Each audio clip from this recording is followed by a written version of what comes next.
Hey guys, hello.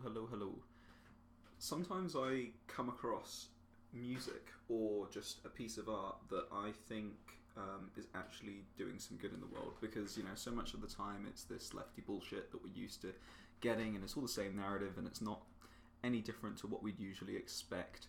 But sometimes there are little bits that sort of slip through that have gems in it. And I was listening to a song that ages ago used to sort of like appeal to me, and it stayed in there. So I presumed I got an inkling that there was something particularly good about it, and so it's Mark Ronson and Q-Tip and that French lady whose name I forget, maybe like MMDR, and there's this song called Bang Bang Bang that they did. And it's the music video is pretty cool. They're sort of at this Japanese talk show, and you've got Mark Ronson there, and he's being interviewed. And so I'll just go into it a bit. So the music video starts off in the Japanese talk show where Mark Ronson's being interviewed, and I guess this sort of primes us to think about smart people, because that's what comes to mind when people think of Asians generally, like East Asians, that is. And I wonder how people react to that. And I mean that this sort of modernity and adapting bits of Western culture is, what's sort of associated with Japan, and he's even speaking sort of in Japanese.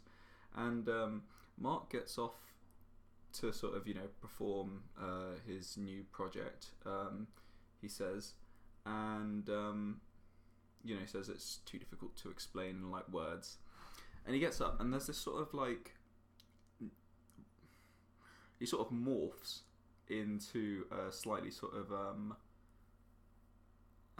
slightly more cool version of himself, and he summons sort of like sort of cybertronic tools and production equipment, and his clothes change to sort of match that, and then it's sort of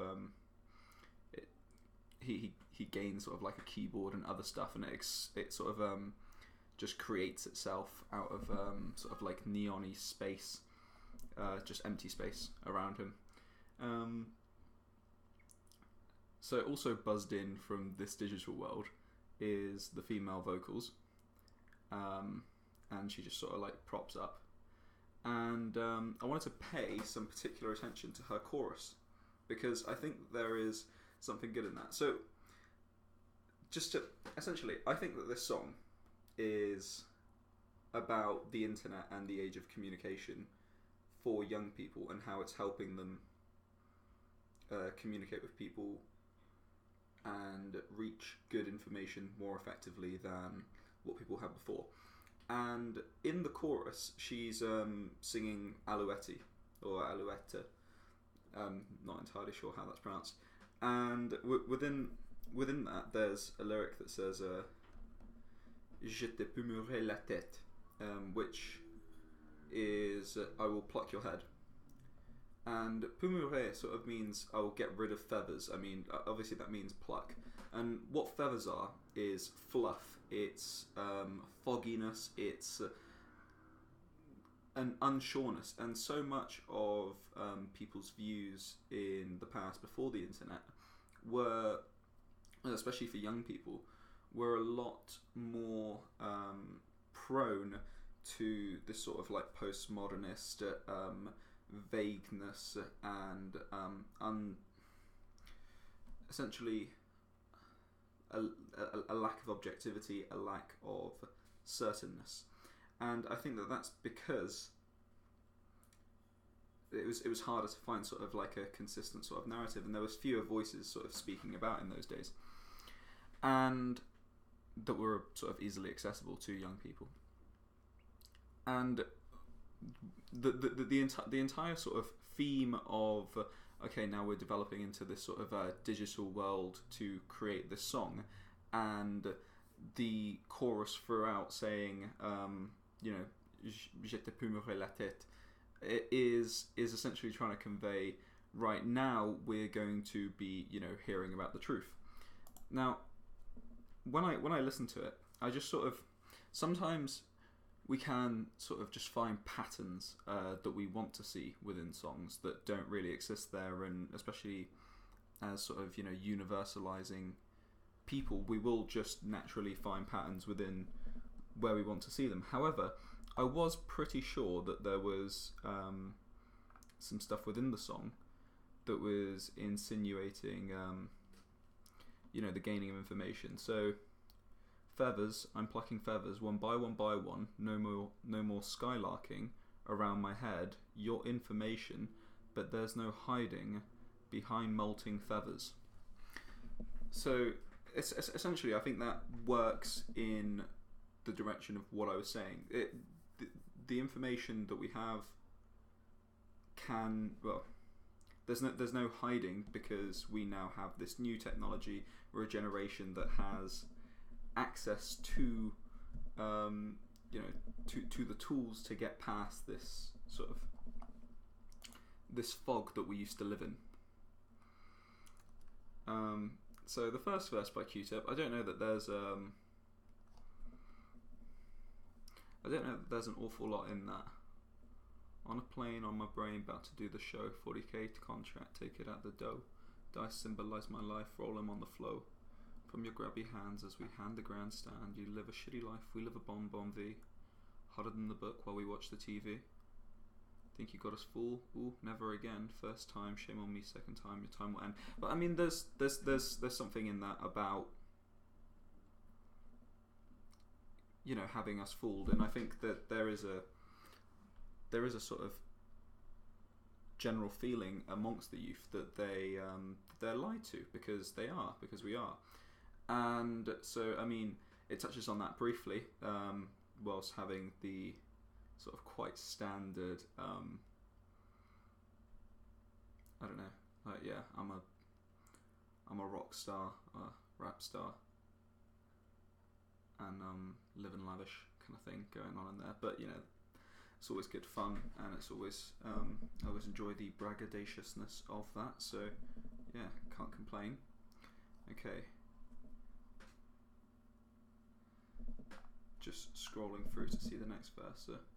So cruel world is fitting, they got us all hitting with late night divisions and lab app decisions, but based with decisions to fight our fricassee. And you've clearly decided on how to handle me. Difficile, imbecile. Is it fake? Is it real? Like the news. This was a while ago, before the whole fake news thing, but it's got the words in there, and like, again, I could just be seeing the pattern, but I think it's pretty clear that there is something in this. Are we dying on the streets, sir? Are we trying in our sleep? There's a rumour going round about these suits running town. If you look into the skies, then birds fly high. So yeah, there's rumours, and there's about men in suits running, about these suits running town. Yeah, about these corporate sort of people and these politicians running the institutions around. And it was hard before to have sort of the concrete evidence and the connections made, with emails and all this sort of stuff in the past, because we didn't have the technology. But this song is just sort of like preemptively saying, look, we've got this sorted, and we're going to be able to make those connections. Okay, so numbers, you got that number. You're looking outwards, don't see the big picture. Over your shoulder, you'll get no last words, because it's too late. You've clipped your own wings. Yeah, I mean, I'd interpret that as what is being said to the television companies, what's being said to the mainstream media, what's being said to the people that don't listen to those that desperately want to hear truth. You've got that number, you're larking outwards, you don't see the big picture. Over your shoulder, you'll get no last words, because it's too late. You've clipped your own wings. You've stopped yourself from sort of flying above this fluff and actually grasping what's going on, and you've blocked yourself from having any sort of truth. It's interesting because you get that in the UK with the left as well. Like, I mean,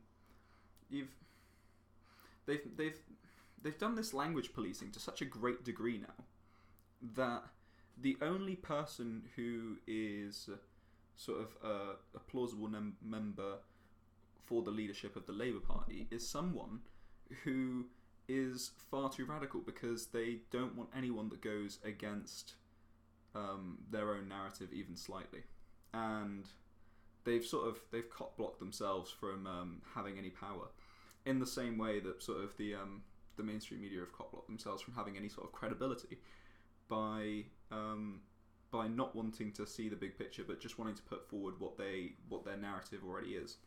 That's the connection between the Labour leadership and the mainstream media, but yeah, or the mainstream media in the UK. But I repeat myself. Okay, so we're never gonna believe in the stories that you're weaving is repeated in the musical bridge. We're never gonna believe in the stories that you're weaving. Yeah, that's the bit. We're believing in the proof. We're believing in the truth. We're believing in each other, not you. Again, like this is. I mean, the more you listen to the song and it sort of grows in your mind, the clearer it becomes, like bit by bit. And like I listen to that bit and I'm pumped. Like I enjoy that. I gotta say that's what a beautiful mantra. We're never gonna believe in the stories that you're weaving. We're believing in the proof. We're believing in the truth. We're believing in each other, not you. Excellent. And stories. How many stories? So many tall tales. We climb the structure. You scale the ladder. You build it higher. You make us madder. Yeah, there's a very high barrier to entry for, or at least there is for getting into the mainstream media. Whereas for speaking on the internet, when you can see truth, there's a very low barrier to entry. Anyone that's got a camera and that has a microphone and an internet connection can speak to anybody else, and put their message out there for it to be heard. And again, it's just, even if they're not doing this consciously in this song, which I don't think they are, but they're sort of priming people for being ready for the digital age and for and for all the good things that the internet can bring forward, which is the transmission of important information and dialogues and thought. You perch above your nest, gotta catch your charms. The story in your head, it's a crazy bold head. I don't even know what they mean by that, but that's what's got you dead. Yeah, and don't want to go any further into that. I think that's frankly enough, and hopefully it should be enough if you haven't checked out the song to check it out already, or even if you have checked out the song to check it out again and enjoy it from that perspective, with now hopefully more full knowledge of the potential sort of priming that was in that song for us to think more openly and enjoy the sort of open dialogue that exists nowadays on the internet. See you guys later.